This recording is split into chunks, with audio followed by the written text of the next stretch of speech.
nggak ada puasa Rajab itu. Tapi boleh karena kita memang di bulan Rajab itu dilipat gandakan pahalanya.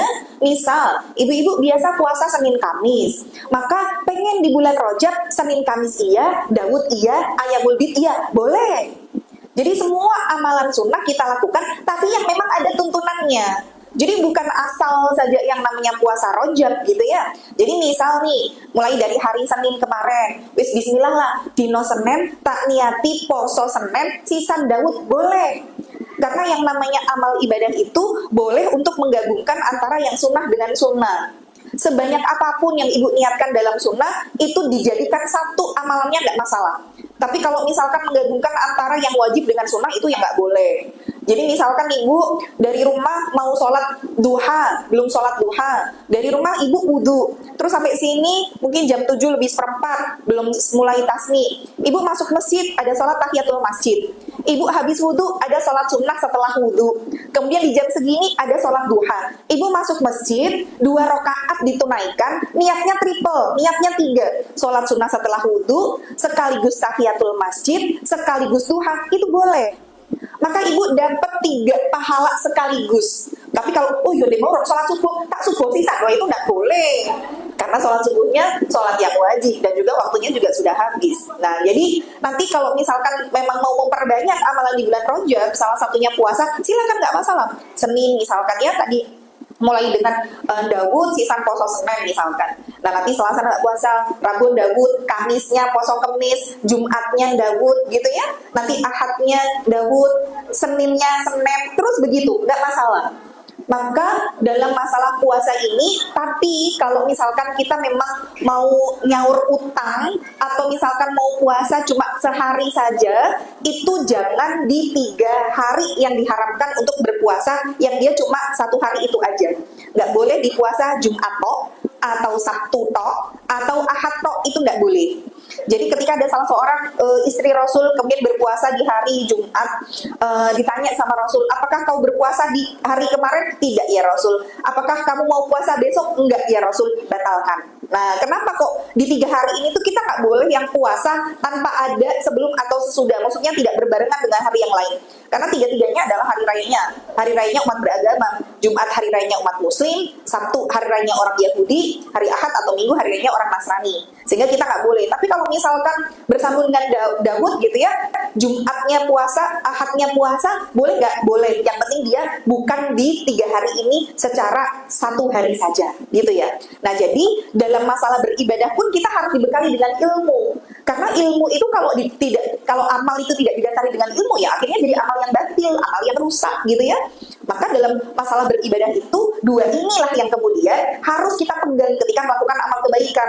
Saat kita mau puasa, mau sholat, tanya dulu ini aku ikhlas karena Allah atau enggak. Yang kedua, ada dalil nggak? Ada tuntunan nggak dari Rasul?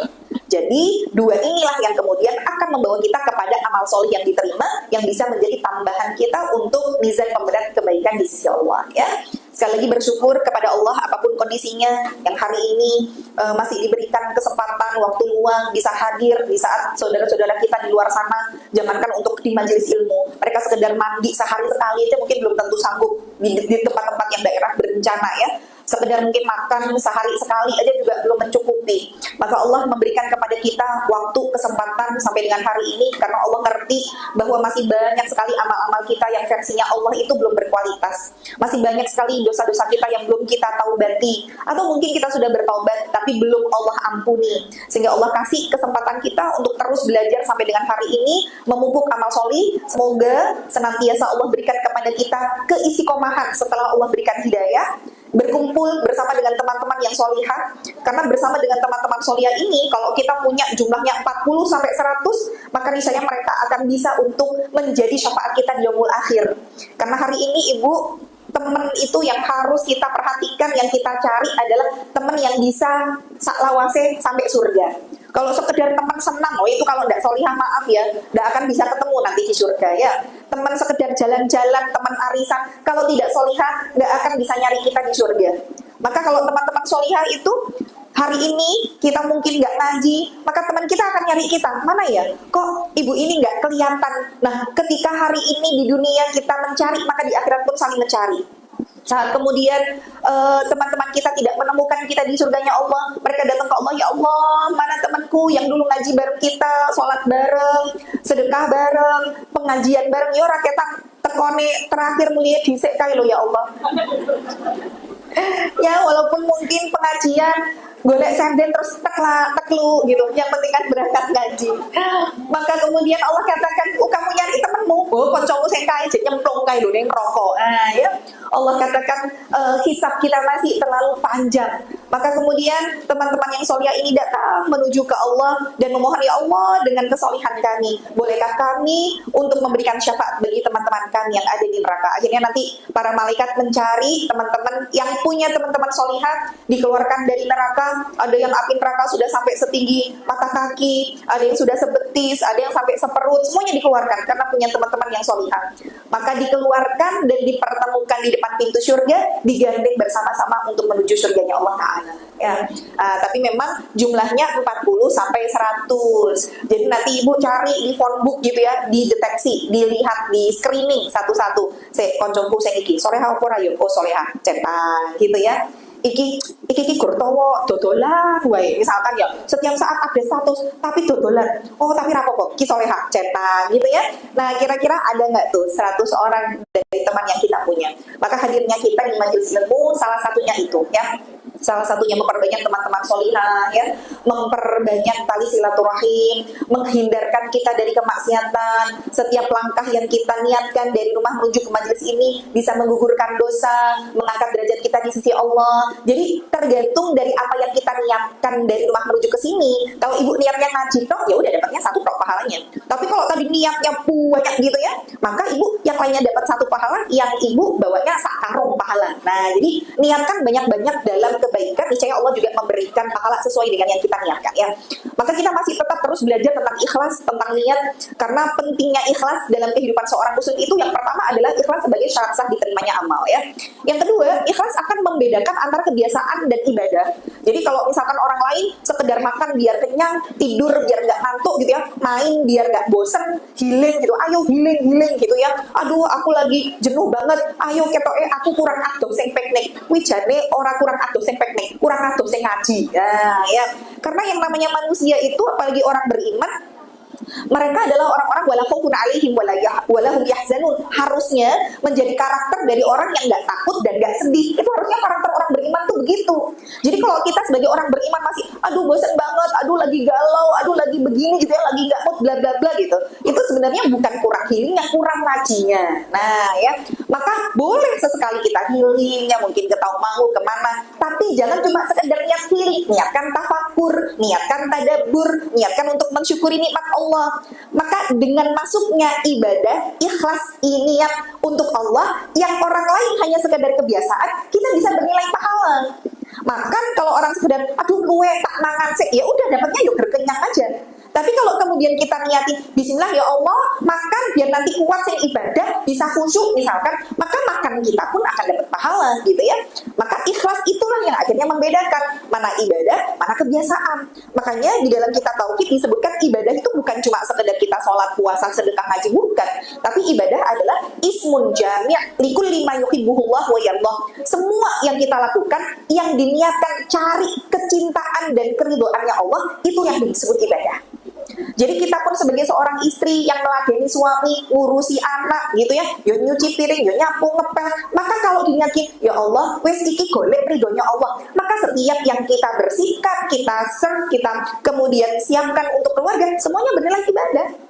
Maka kerja bisa jadi ibadah. Seorang suami bekerja mencari nafkah bisa jadi ibadah kalau diniatkan ibadah.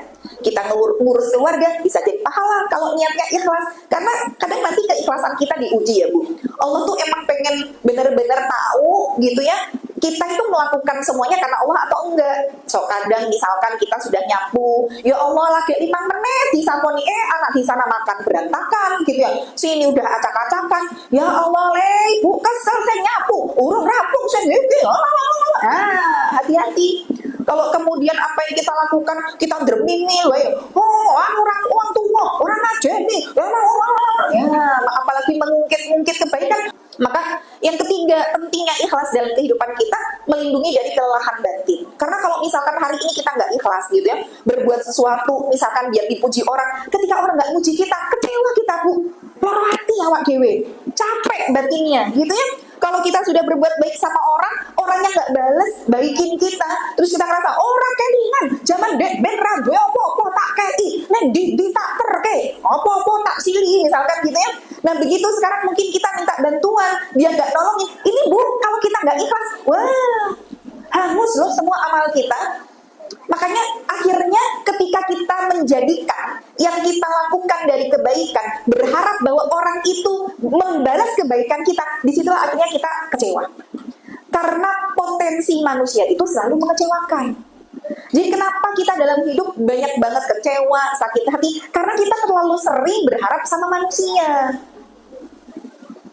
Kalau kemudian kita menjadikan Allah sebagai satu-satunya sandaran, kita berharapnya cuma sama Allah, Allah janji nggak akan menjadi dat yang ngecewain kita.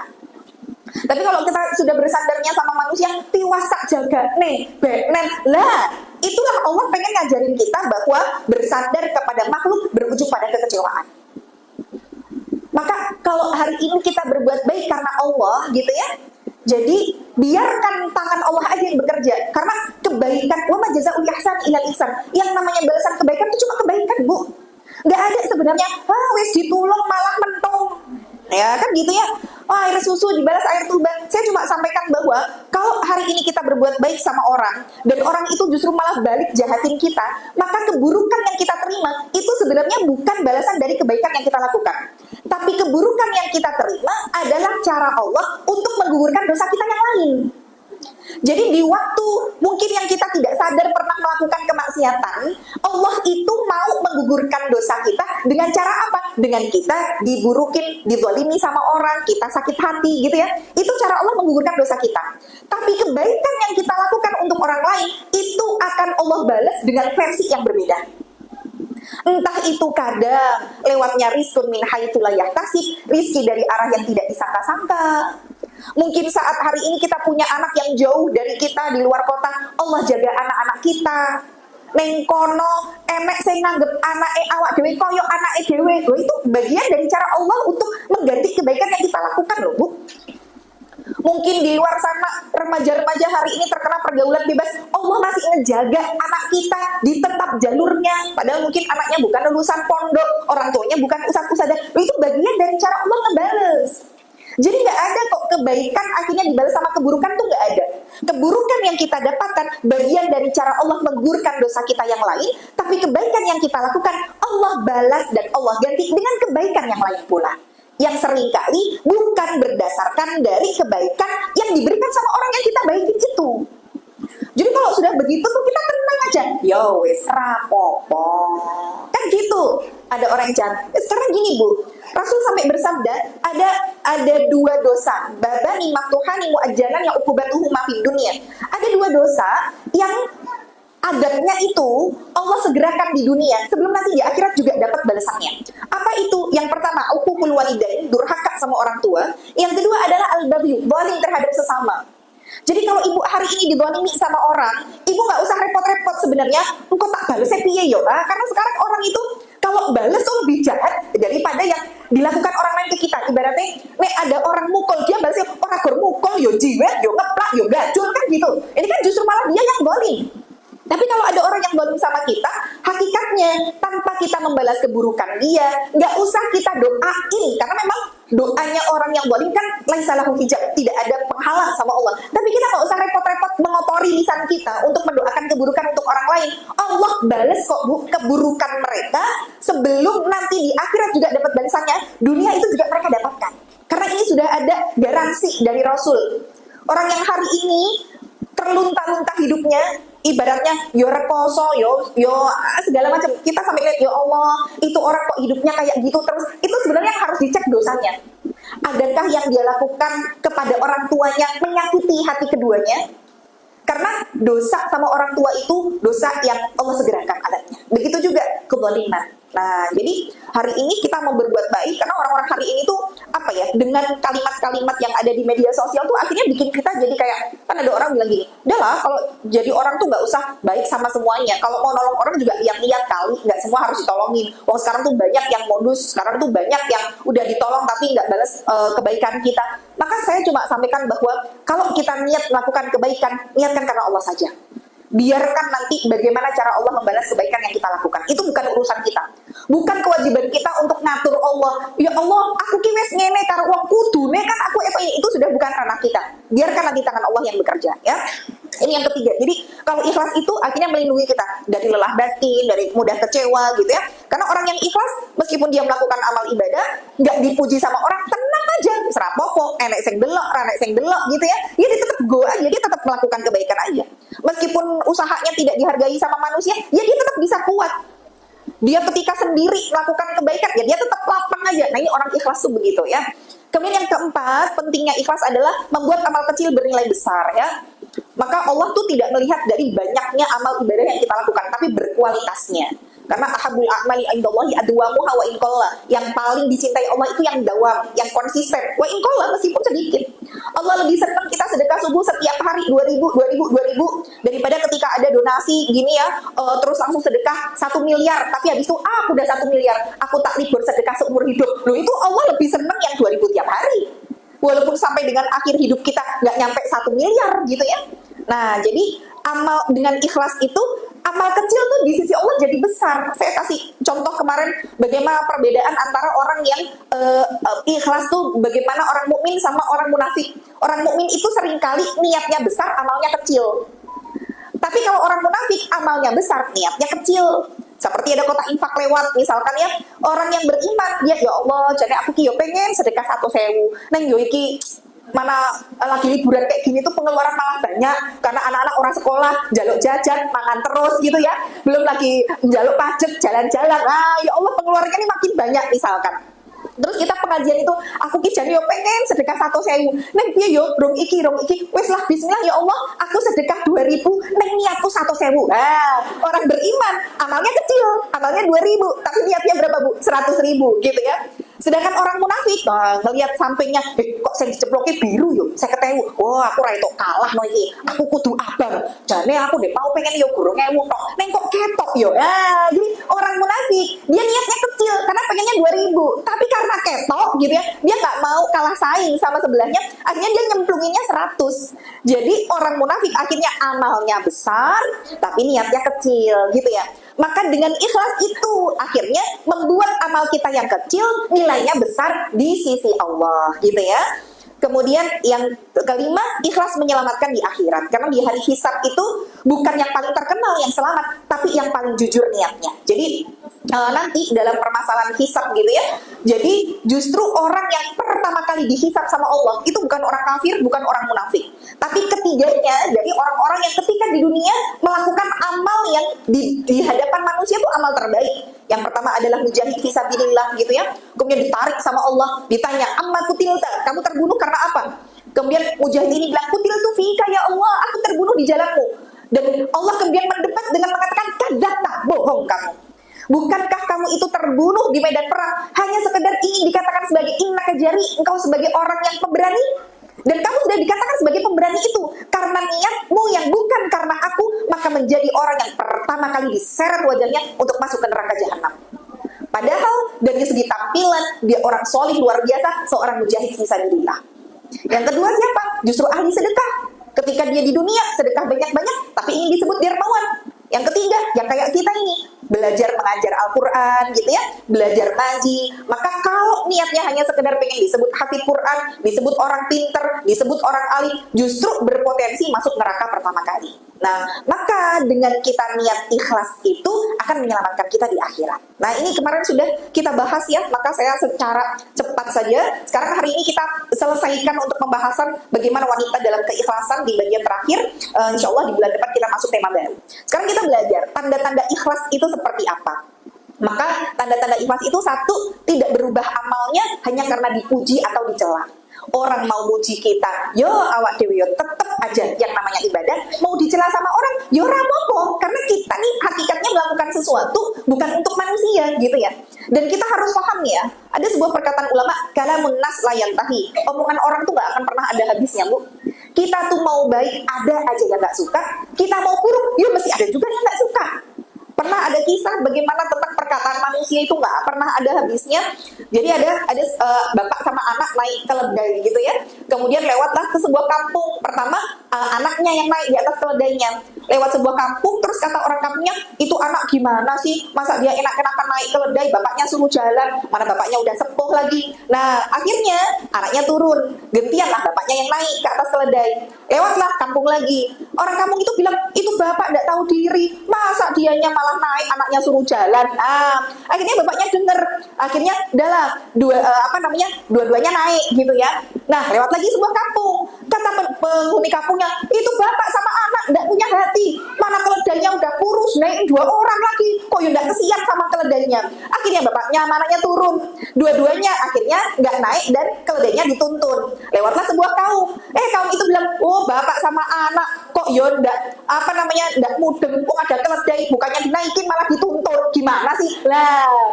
Jadi artinya apa? Dari kisah ini kita belajar, kita itu Bu, mau melakukan apapun pasti ada aja komentar orang. Kalau hari ini, contoh nih, bismillah lah, aku mulai mau merubah penampilan, jilbabnya mau yang besar, misalkan gitu ya, pakai gamis dan sebagainya. Yang tadinya mungkin jilbabnya masih diikat sana, diikat sini gitu. Terus ketika pertama kali pakai jilbab syar'i di pengajian, ada orang yang komen yang mungkin tahu lah kita dulu seperti apa. Wih, saiki kudune syar'i toh. Jenengan ketok lemu lho, nek ngono kuwi. Pipine ketok nyempluk koyo mbok-mbok. Misalkan gitu. Nah, akhirnya nih yang tadi memang sudah belajar untuk memakai hijab syar'i, tapi karena belum yang ikhlas banget nih, masih yang karena sekarang kan banyak orang yang memakai pakaian syar'i itu karena ngikuti tren ya, bukan sekedar yang bukan memang dari hati, tapi lagi trennya pakai hijab syar'i, lagi tren. Nah, ketika dia ngikuti tren saja, belum benar-benar keluar dari hatinya, ada orang ngomong apa, mesti dia akhirnya ngikut, Bu. Dia merasa, oh iya, aku nganggo kudu koyo ngene iki, ketok koyo mbok-mbok ya. Ya wis lah sesuk rasa tak nganggo meneh. Lah, akhirnya begitu. Jadi kalau hari ini kita ikhlas gitu ya, mau dipuji orang, mau dicela orang, ya udah tetep aja, lempeng aja. Ketika kita masak, kok kemudian suami bilang, kok masak kok yang ini toh Bu, dek ini wes iki, saiki wes ini wes, ya wes esok rasa masak mana, dimasak ke, ora dipangan, malah dipaitu, ya kalau kita nggak ikhlas ya akhirnya meletre kita, ketika kemudian ada orang yang mencela kita ya. Tapi kalau ikhlas, ya udah, bismillah, besok dicoba lagi ya, dan segala macam ya. Yang pertama. Yang kedua, tanda-tanda ikhlas itu apa? Nggak kecewa saat nggak dihargai sama orang. Jadi ketika hari ini kadang kita sudah melakukan sesuatu, sudah effort gitu ya, sudah usaha, ternyata orang tidak menghargai usaha kita, ya enggak apa-apa. Kan kita bukan bernilai pada harapan manusia gitu loh, tapi kita bernilai di sisi Allah. Makanya kita harus paham bahwa manusia itu Bu, dalam balasan itu ada 4. 1, ada yang dibales dunia plus akhirat. Ini kita pengennya kayak gitu. Saat melakukan kebaikan, di dunia Allah kasih balasannya, di akhirat juga masih ada nih sisanya. Jadi kalau karakter manusia dalam balasan yang pertama yang dibalas dunia plus akhirat itu, contoh dari kalangan sahabat adalah Abdurrahman bin Auf. Abdurrahman bin Auf itu sampai pernah ya suatu kali ketika masuk Madinah, itu di tengah malam, Madinah tuh bener-bener suaranya tuh bergemuruh. Jadi kayak apa ya, ruangnya banget kayak burung gitu. Jadi kayak suaranya tuh bener-bener gemuruh. Sampai Aisyah yang saat itu di tengah malam belum bisa tidur, terbangun dengan suara gemuruh itu, tanya sama pembantunya, ini apa? Kok suara sangat berisik sekali di luar sana? Kemudian pembantunya bilang, iya, baru saja kafilah dagangnya Abdurrahman bin Auf dari Syam datang menuju Madinah. Jadi saking banyaknya, karena beliau tuh bawa 1000 ekor unta, Bu. 1000 unta itu sama barang dagangan yang ada di atasnya. Jadi yuk kebayang, 1000 unta, terus turunkan barang gitu ya. Itu kan banyak banget. Sampai akhirnya itu membuat berisik Madinah saat itu. Dan Aisyah di situ mengatakan, sungguh aku pernah mendengar Rasulullah bersabda bahwa kelak Abdurrahman bin Auf itu masuk surganya dalam keadaan merangkak. Kenapa? Karena di antara para sahabat dia yang paling kaya. Padahal Allah tahu bagaimana hartanya itu semua disedekahkan di jalan Allah. Tapi yang sekali Abdurrahman bin Auf aja itu masih mengalami proses hisab. Dan hisabnya karena banyak akhirnya berat, membuat beliau masuk surganya merangkak. Itu yang disampaikan Aisyah. Sampai akhirnya beliau baru ngomong seperti itu, tiba-tiba berita tentang masuk surganya Abdurrahman bin Auf dalam keadaan merangkak itu sudah tercepat, itu sudah tersebar di kalangan Madinah. Dan itu sampai kedengaran langsung di telinganya Abdurrahman bin Auf. Akhirnya Abdurrahman bin Auf datang kepada Aisyah di malam itu sambil bertanya, "Wahai Ibunda Aisyah, benarkah engkau mendengar dari Rasulullah bahwa aku masuk surga dalam keadaan merangkak?" "Benar, wahai Abdurrahman bin Auf." "Nek awak dhewe sih, oh aku mlebu surga ning berangkang yo. Rapopo lah nyesot wae tak lakoni. Sing penting mlebu surga." Kalau kita begitu, gitu ya. Tapi Abdurrahman bin Auf enggak. Maka beliau katakan, "Sungguh wahai Ibunda Aisyah, engkau yang menjadi saksiku di malam ini, semua yang aku bawa dari kafilah dagangku yang masuk ke Madinah dari 1.000 ekor unta beserta dengan apa yang ada di atasnya dari barang-barang dagangan yang aku bawa, semuanya aku sedekahkan di jalan Allah dan Rasulnya. Sungguh," kata beliau, "la adkhulannaha qa'iman." Aku ingin memasuki surga dalam keadaan berdiri. Nah, jadi 1.000 ekor unta itu kuatnya disedekahkan, Bu. Tapi menariknya, beliau itu sedekah banyak-banyak, orang melarat-melarat, gak miskin-miskin. Bahkan beliau tuh sampai doanya, "Ya Allah, miskinkan aku." Saya yakin ibu gak ada yang doanya kayak Abdurrahman bin Auf minta miskin, gak ada ya. Nah, mau ya, beliau tuh sampai minta, "Ya Allah, miskinkan aku." Karena setiap kali sedekah sebanyak apapun, sama Allah dibalas lagi, lebih banyak lagi. Itu nanti beliau bingung, piye iki carane melarat ki. Nah, ya. Makanya beliau itu tipe yang pertama ini, yo dibalas di dunia kebaikannya, tapi di sisi Allah dia juga punya balasan itu. Tapi ada tipikal yang kedua, seperti Abu Bakar As-Siddiq, yang dibalas di akhirat, toh dunia tidak dibalas. Makanya kadang kita itu bisa jadi tipe yang kedua gitu loh. Udah, ya Allah, aku kiwe serkoso, wis ngusahake opo-opo gitu ya, berbuat baik, mengabdi sama suami, begini-begini, kok balasan buat aku kok koyo ngene. Karena bisa jadi Allah itu mau ngebalesnya kita di akhirat toh, dan itu yang lebih baik buat kita daripada hari ini kita dikasih di dunia tapi nggak baik untuk akhirat kita. Makanya dengan belajar tuh akhirnya kita ngerti, nggak perlu kita iri dengan kehidupan yang Allah kasih buat orang lain. Saya jadi inget gitu ya, pernah buka media sosial, kemudian ada salah satu influencer ataupun selebgram artis gitulah, artis medsos gitu. Karena dia orang mungkin yang ya kaya gitulah ya. Terus dia ditanya nih, "Kamu kalau misalkan punya uang 1 miliar mau buat apa?" Nah dia itu pikirnya 1 M itu sih kayak saking mungkin nggak pernah punya uang 1 M saking banyaknya gitu ya. Dia bilang, "Hah, uang 1 M? Ya elah 1 M doang mah, aku cuma beli cotton bud anak gue doang," kata dia gitu.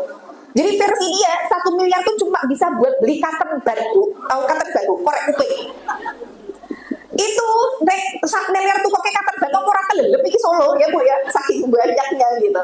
Sampai akhirnya di situ ada para netizen gitu ya, orang-orang komentar, "Ya Allah, aku tahu sih harta itu memang titipan, tapi kenapa dia dititipinnya banyak banget ya Allah?" Nah, dia komentar gitu ya. "Aku juga pengen dititipin kayak dia gitu." Nah, kalau akhirnya kita ngerti gitu ya, belajar tentang ilmu ini, bahwa tidak setiap kebaikan yang kita lakukan itu mesti dibalas sama Allah di dunia, tenang sudah kita.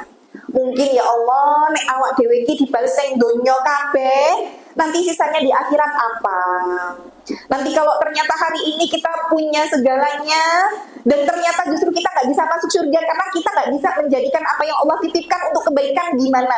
Berarti kan memang Allah itu ngasih kita porsi yang versi Allah, Allah ngerti kita lebih baik dikasih yang mana. Maka Allah tahu kalau hari ini mungkin kita dikasih ujian yang bertubi-tubi sama Allah, Allah ngerti bahwa kita lebih bisa diuji dengan kesabaran daripada diuji dengan kesyukuran. Karena nggak setiap orang yang dikasih nikmat dia bisa bersyukur dan lolos dari ujian syukur.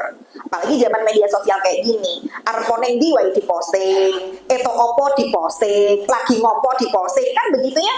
Ada mata-mata di luar sana yang mungkin di dalam hatinya ada penyakit, akhirnya ngelihat kita posting, alah koyo ngono ya diposting. Nah, akhirnya dari pandangan mata itu membuat kita jadi kena efek madorotnya, terjadilah ain gitu ya, karena orang nggak suka melihat kita, orang apalagi bahagia posting dengan suami, ternyata ini kejadiannya, maksudnya orang-orang yang kadang tuh suka posting tentang keluarga, malamnya mesti berantem, ada yang begitu, karena ain itu memang benar-benar nyata gitu loh. Jadi Allah ngerti nanti nih kita tuh lebih bisa untuk dikasih porsi yang mana. Ya sudah, nggak usah kita melihat kehidupan orang lain, penak yuk jadi kowe. Nah, kita kalau jadi orang itu belum tentu kita sanggup ya. Jadi lebih baik melihat kepada diri kita, apa yang bisa kita potensikan dari amal. Potensinya sabar ya sabar, potensinya syukur ya syukur, dan itu semuanya terbaik ya. Jadi manusia dalam balasan nanti ada dua. Yang kedua adalah dibalas di akhirat saja, tidak dibalas di dunia. Yang ketiga, ada yang dibalas dunia atau akhiratnya tidak dapat, gitu ya. Ini bagi orang-orang yang memang mereka dalam melakukan amal ibadah niatnya buat dunia aja. Wih, iki aku pengen omah iki, tak sholawati, Allahumma sholli ala Muhammad, Allahumma sholli ala Muhammad. Nah ya, ada orang yang nyolawatin rumah, nyolawatin handphone gitu. Ternyata dapat nih apa yang dia sholawatin. Atau misalkan arep makan ning pasar kowe sholat duha sik lho ya. Kira engko rezekinya lancar. Yang ketika dia sholat duha niatnya biar rezekinya lancar, ya sudah dapat bener rezeki lancar apa yang dia sholawati. Tapi itu bagian dari cara Allah yang ngasih balasan dunia toh. Di akhirat enggak dapat apa-apa. Maka ketika nanti kita bilang sama Allah, ya Allah aku dulu udah sholat, puasa, sedekah, tahajud, mana kok gak dapat balasannya? Allah ganti nanya, lah dulu kamu niatnya apa? Kan niatnya cuma dapat rumah toh, kan beneran gak dapat rumah. Ya udah, itu yang kamu niatkan, itu yang kamu dapatkan. Duhanya biar apa? Biar laris tuh daganganmu, kan wis laris dagangannya. Ya sudah, tapi di sisi Allah yang gak dapat apapun. Nah, eman-eman ya. Makanya para sahabat itu iman mereka itu nyaman, lapang, sehat terus. Justru mereka itu bermuhasabah, ya Allah, kok kehidupan kita nih hari ini begitu nyaman. Jangan-jangan ini bagian dari cara Engkau membalas kebaikan kita, tapi di dunia aja. Terus nanti kalau ternyata semua yang kita lakukan kebaikan udah dibalas di dunia, sisanya buat kami nanti di akhirat apa ya Allah? Walaupun kita kalau misalkan tidak diuji sama Allah, nggak boleh minta ujian loh ya. Ibu kalau misalkan lagi sehat, ojo jaluk, bu aku loro toh ya Allah, ya jangan ya. Atau misalkan anak kita hari ini sakit, terus kita bilang, ya Allah, bu nek iso ijolan lorone. Sampai kita bilang, nah ibu aja yang sakit nah, jangan kamu, nggak boleh loh. Kita minta ujian nggak boleh ya. Nah jadi memang ada tipe yang ketiga dibalas di dunia tapi tidak di akhirat. Nah yang parah tuh yang keempat, nggak dibalas di dunia, nggak dibalas di akhirat. Udah dari awal niatnya salah gitu ya. Katanya kalau sedekah dilipat gandakan 10, wis aku sedekah 1 yuto, kene itu 10 yuto. Berarti niatnya dari awal sudah salah. Ternyata sama Allah nggak dikasih 10 juta. Nanti mencak-mencak marah-marah. Jarene nek sedekah dilipat gandakan, aku wis ngutang, benen orang iso nyaur, ngene. Akhirnya jadi menggugat Allah. Bahkan ada orang-orang yang mengusahakan sedekah ekstrim. Katanya sedekah ekstrim kalau ngasih motor dapatnya mobil. Mana? Ternyata motor wis hilang, tak sedekahke, jadi nyicil mobil orang itu. Lah, akhirnya nuntut dari ustadz yang memotivasi sedekah ekstrim. Loh kan banyak orang-orang hari itu. Begitu ya. Jadi karena ustadznya juga memotivasi sedekah ekstrim, biar utang lunas, sedekah ekstrim, pengen dapat apa lu? Ternyata ya sedekah ekstrim, orang itu balesane, malah orang duwe apa-apa. Akhirnya ustadz pembohong, katanya kalau begini. Nah itu contoh bagaimana tidak dibalas dunia, tidak dibalas di akhirat. Maka sekarang itu kalau kita melakukan segala sesuatu, udah biar niatnya Allah aja. Allah dulu, perkara nanti dibalas di dunia, dibalas di akhirat, terserah Gusti Allah. Tapi kita minta sama Allah, ya Allah, kalaupun dari kebaikan-kebaikan yang hari ini aku dapatkan di dunia, mohon ya Allah, jangan menjadi kebaikan yang kau segerakan balasannya. Tapi pengen minta bahwa kebaikan dunia hari ini yang kita dapatkan juga nanti di sisi Allah juga ada kebaikan yang Allah simpan juga ya. Maka tanda kalau kita ikhlas, akhirnya nggak kecewa tadi. Saat mungkin apa yang kita ekspektasikan, apa yang kita harapkan, apa yang kita inginkan, ternyata nggak dapat sesuai dengan yang kita pengen ya. Yang ketiga, tanda ikhlas itu selalu merasa cukup dengan ridho Allah. Jadi kita melakukan segala sesuatu ya memang niatnya cari ridhonya Allah gitu. Ada sebuah perkataan ulama yang sampai saat ini saya pegang erat. Bagaimana beliau katakan, ridhon nasi ghayatun la tudrak. Ridhonya manusia itu sebuah tujuan yang nggak akan pernah bisa tercapai.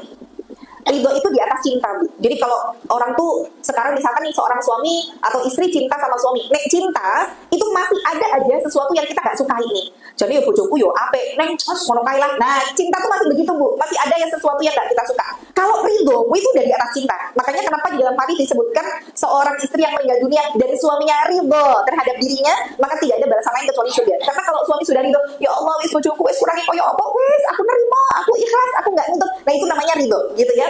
Maka kita hari ini kalau melakukan sesuatu niatnya cari ridhonya manusia. Ridhonya manusia itu ghayatun la tudrak, tujuan yang gak akan pernah bisa tercapai.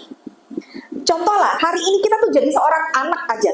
Kita ngelihat ibu kita Ya kita sayang sama ibu kita. Cuman di sisi lain mungkin ada aja hal yang nggak kita sukai dari ibu kita.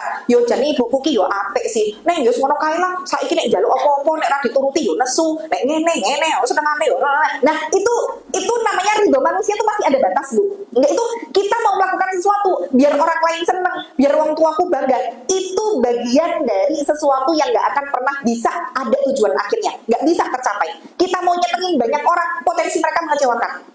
Ya, maka kalau kita pun menjadi seorang istri, berkhidmat untuk suami, taat sama suami, bahkan sampai nggak bekerja karena mau ngurus suami dan anak-anak, ternyata ketika kondisinya mungkin suami melakukan sesuatu yang menyakiti hati kita, kalau kita nggak ikhlas akhirnya, ya Allah, aku wes tak rewangi, ngene dadi bojo, ngene benen balesane saiki ngene. Nah itu Bu, kita itu melakukan sesuatu kalau nyarinya ben suamiku cinta, ben suamiku seneng, ben suamiku nggak berpaling hati ke wanita lain, pasti ujung-ujungnya akhirnya kecewa.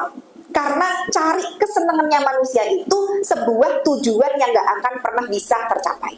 Ya, tapi kemudian ulama melanjutkan waridallahi ghayatun la tutrak, maka ridhonya Allah itu adalah sebuah tujuan yang nggak boleh kita tinggalkan. Jadi kalau hari ini kita melakukan segala sesuatu niatnya biar Allah ridho, mau kadang suami begitu, mau ternyata kebaikan kita tidak dihargai sama orang, ya sudah, bukan urusan kita, urusanku adalah Allah ridho, gitu ya. Maka ulama kemudian kembali melanjutkan fatruk mana tudrok, maka tinggalkan apa-apa yang nggak pernah bisa kita capai. Ridho manusia, tujuan yang nggak akan pernah bisa kita capai, tinggalin aja. Tinggalkan dari kita mencari pencapaian orang seneng sama kita. Fadrok malah tutrok, maka kejar apa-apa yang nggak boleh kita tinggalkan. Apa? Cari ridhonya Allah. Karena kalau sudah kita dapat ridhonya Allah, akan sangat mudah bagi Allah membalik keadaan. Ibu hari ini misalkan sudah mengabdi, berusaha taat sama suami, tapi ternyata suami belum seperti apa yang kita pengen. Tapi kalau kita niat segala sesuatu, Allah gampang Bu, Allah membalikkan hati suami, Allah memberikan kita rizki dari arah yang tidak disangka-sangka gitu ya. Bahkan di titik yang kita sudah yang ya wes lah, yang penting aku iki buat karena Allah gitu. Tiba-tiba ada aja perkara-perkara yang Allah kasih hadiah gitu loh buat kita yang itu di luar daripada ekspektasi kita sebagai manusia. Hubungan kita mungkin sama orang tua nggak baik, tapi mungkin orang tua kan kadang nih misalkan ya kita menjadi anak yang dekat sama orang tua. Kadang nek anak kita cedak karo orang tua, sampai ada pepatah Jawa, nek cedak ambune bacin gitu ya, nek adoh ambune wangi. Ya memang gitu ya. Kalau kita jadi anak yang dekat sama orang tua, bu kita tiap hari nganter makan, bu ada orang sakit, orang tua sakit kita anterin kemana-mana, kita kasih ini itu yo orang ketok, wae kan gitu, karena cedak tadi. Tapi giliran anak yang jauh, baru sekali ngasih, wah itu anak yang sangat berbakti, ngajeni wong tua, nek karo wong tua perhatian, sayang gini-gini. Kadang nih kita sebagai anak, ya Allah, sing kene bendino, ora dianggap, sing pisan-pisan gitu ya, bahkan malah dipuja-puja gitu. Maka sebenarnya Bu, kalau kita nih melakukan dengan niat, jadi wong tuaku seneng, nganggep aku anak sing berbakti, itu pasti kecewa. Karena tujuan kita adalah mencari ridhonya manusia. Tapi kalau sudah kita israpopo lah, walaupun nggak dianggap, kita tetap berbuat baik aja sama orang tua. Nanti Allah juga nunjukin jalannya. Ternyata mungkin orang tua sakit, ya yang ngurusin ya kita, sampai bersihin dan lain sebagainya, yuk kita gitu ya. Maka mudah Bu, kalau sudah kita cari ridhonya Allah, Allah akan sangat dengan mudah membalik keadaan. Yang orang nggak suka sama kita jadi suka gitu ya. Yang tadinya benci jadi baik. Mudah bagi Allah, satu kuncinya, cari ridhonya Allah. Ya, jadi kalau ikhlas itu di antara tandanya yang selalu cukup aja dengan ridhonya Allah. Rapopo aku dielek-elek koyong ini, yang penting Allah ridho. Nah gitu. Nanti puncak dari Allah ridho sama kita adalah ditutup usia kita dalam keadaan husnul khotimah. Itu puncak dari keridhaan Allah. Karena pada saat begini Bu, saat seseorang akan meninggal dunia, jadi posisi itu malaikat maut itu di atas kepala. Nah, kehadiran malaikat maut yang di atas kepala bukan cuma dia saja, tapi sejauh mata memandang itu ada ribuan malaikat yang hadir, yang mereka dengan wujud aslinya. Kalau kita orang yang baik, maka yang datang adalah malaikat rahmat, dia membawa dua barang, ada kain kafan dari surga sama minyak wangi dari surga. Tapi kalau seorang itu buruk, yang dilihat adalah malaikat adab, yang dia bawa dua, kain kafan dari neraka dan cambuk dari neraka. Nah, ketika kemudian orang ini adalah orang yang solih, malaikat maut yang di atas kepala ini ditemani sama malaikat Jibril. Jadi malaikat Jibril itu nggak pensiun ya Bu. Kalau ada orang yang bilang, malaikat Jibril saya wis pensiun ya, kan tugasnya menyampaikan wahyu. Lah wahyu kan udah nggak ada, Rasul sudah meninggal. Berarti malaikat Jibril ora enek gawean. Oh enggak, ya. Malaikat Jibril itu salah satu tugasnya ketika yang mau meninggal ini adalah orang yang solih, dia mendampingi Bu. Mendampingi dari orang yang mau meninggal ini, apa yang kemudian dia bisikkan? Yang dia bisikkan begini, karena sampai kapanpun kita itu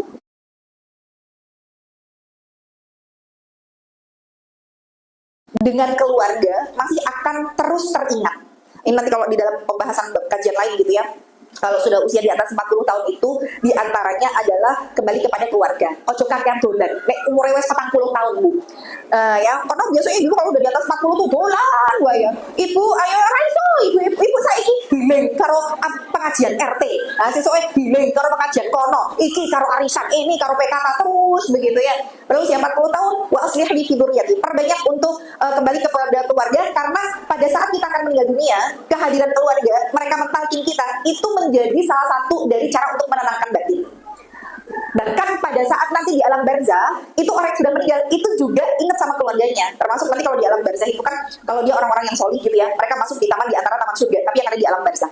Nanti orang-orang yang sudah meninggal itu kan tidak bisa untuk mendengar tahu tentang kabar keluarganya masih hidup. Tapi mereka bisa dapat kabar keluarganya yang masih hidup dari siapa? Dari orang yang baru aja meninggal, yang ketika di dunia saling kenal, terus yang orang ini juga orang solih, sehingga ketemu sama mereka di alam barzah ini.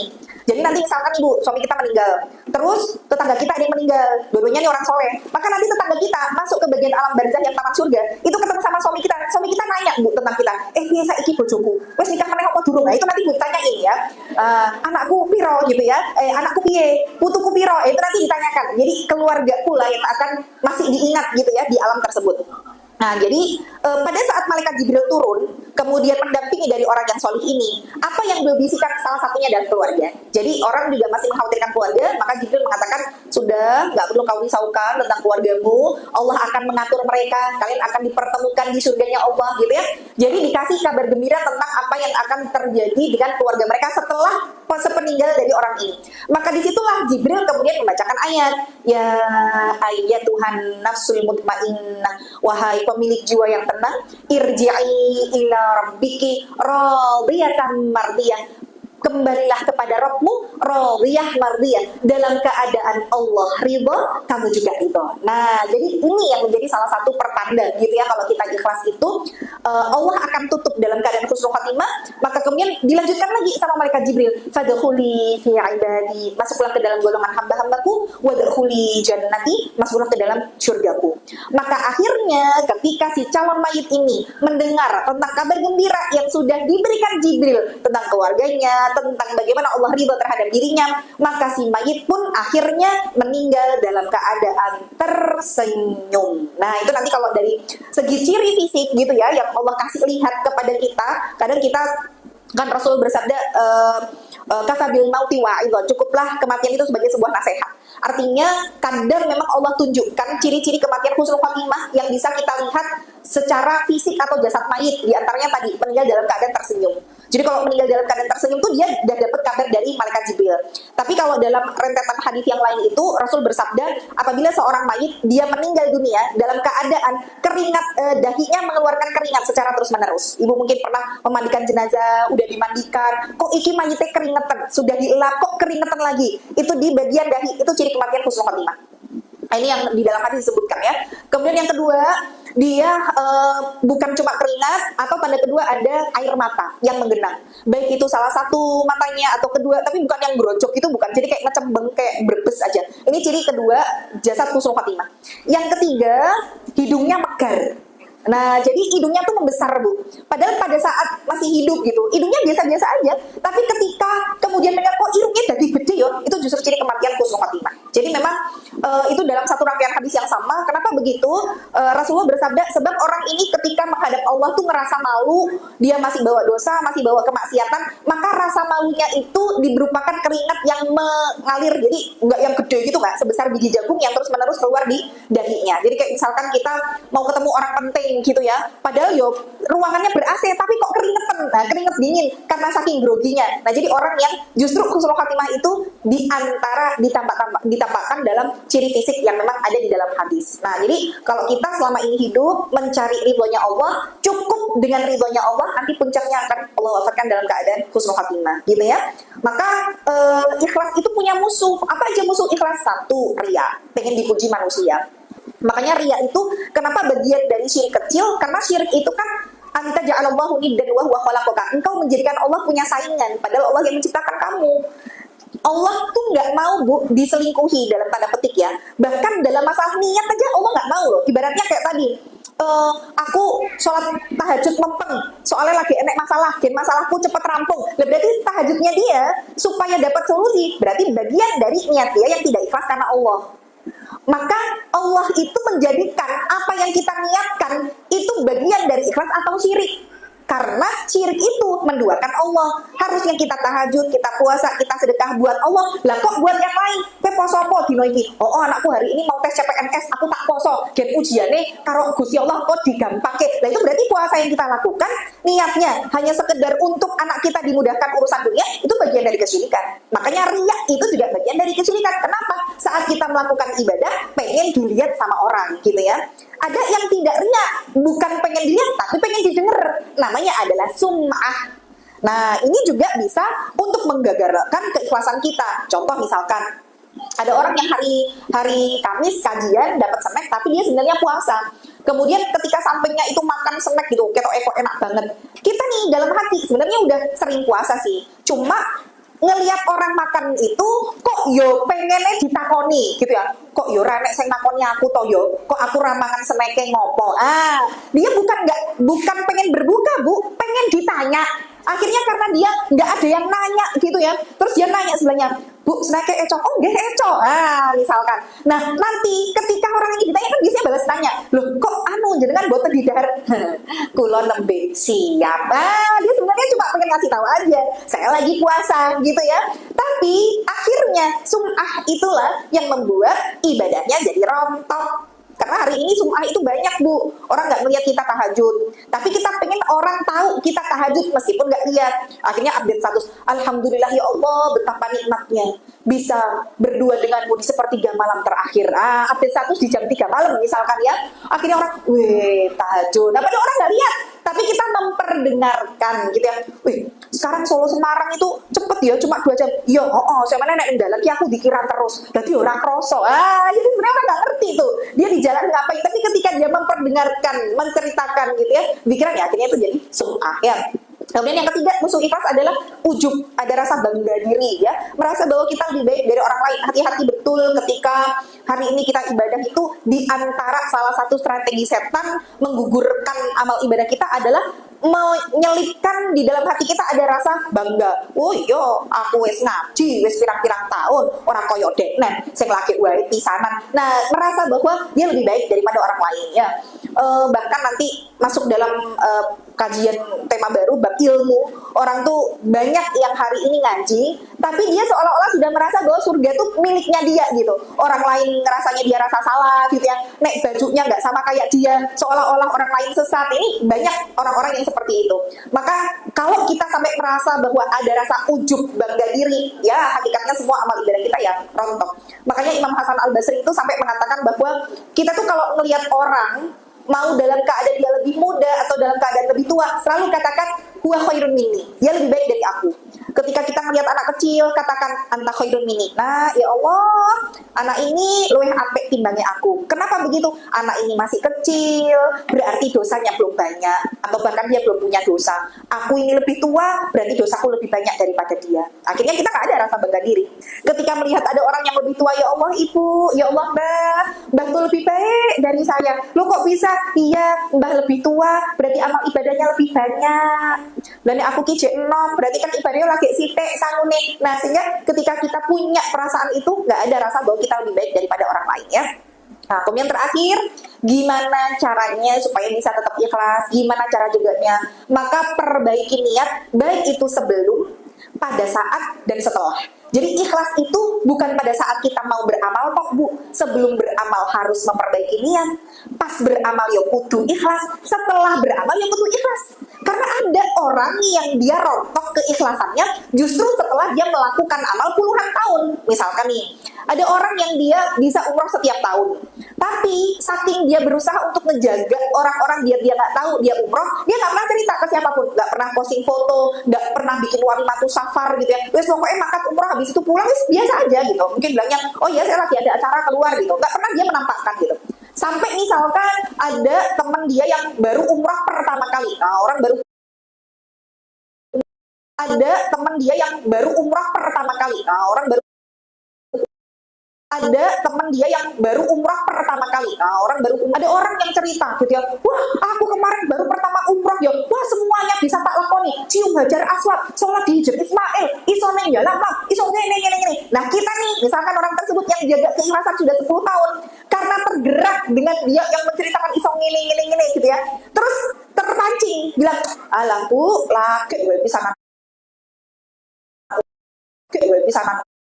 umroh tahun iso koyo ngene ora cerita-cerita. Lah 10 tahun jaga keikhlasan, di tahun ke-11 rontok semua yang dia lakukan. Gara-gara apa?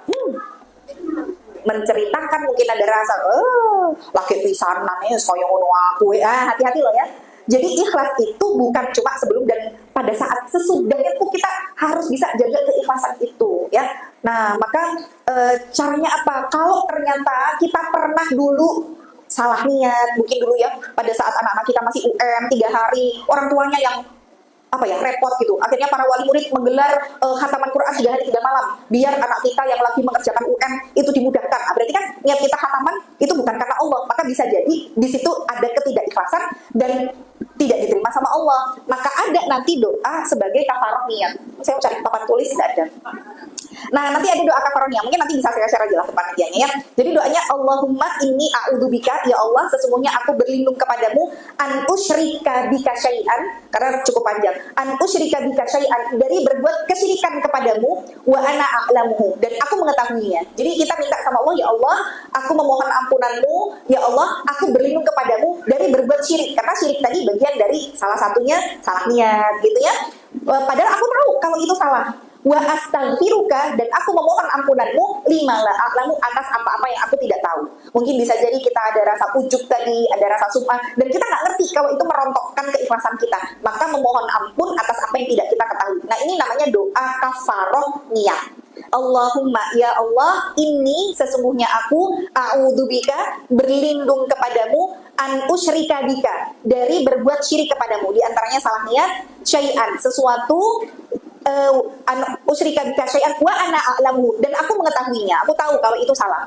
Wa astaghfiruka, dan aku memohon ampunanmu, lima la a'lamu, atas apa-apa yang aku tidak mengetahui. Nah ya, jadi doa ini silakan dibaca. Bisa jadi dalam setiap hari kita melakukan kesalahan niat. Mungkin tadi ya, jadi bojoku seneng, gen iki aku dianggap uang, gen iki. Maka doa ini bisa menjadi salah satu cara untuk menggugurkan kesalahan kita dalam niat ya. Maka cara jaga ikhlas apa? Perbaiki niat ya, baik sebelum, pada saat, dan sudah. Yang kedua, berdoa dengan doa kafarah niat.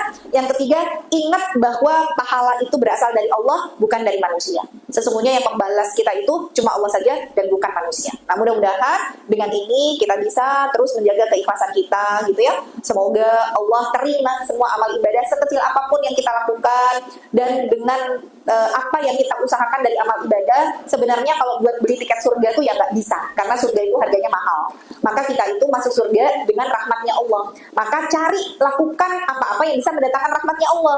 Kalau dengan kita taat sama suami mendatangkan rahmatnya Allah, kita berbuat baik mendatangkan rahmatnya Allah, kita melakukan amal kebaikan sekecil apapun, kita ikhlas, itu mendatangkan rahmatnya Allah. Mudah-mudahan dengan itu mewajibkan kita untuk masuk surganya Allah Ta'ala ya. Amin ya rabbal alamin. Barakallahu fikum. Semoga bisa bermanfaat untuk semuanya. Di bulan depan kita masuk tema baru nanti insya Allah tentang ilmu, seperti apa, ilmu apa yang wajib kita pelajari gitu ya. Kalau hari ini kita sudah belajar sampai S2, S3, apa sudah menggugurkan kewajiban kita untuk menuntut ilmu yang disebutkan di dalam hadis. Nah, itu insya Allah nanti kita bahas ya di pertemuan yang akan datang. Barakallahu fikum. Wassalamualaikum warahmatullahi wabarakatuh.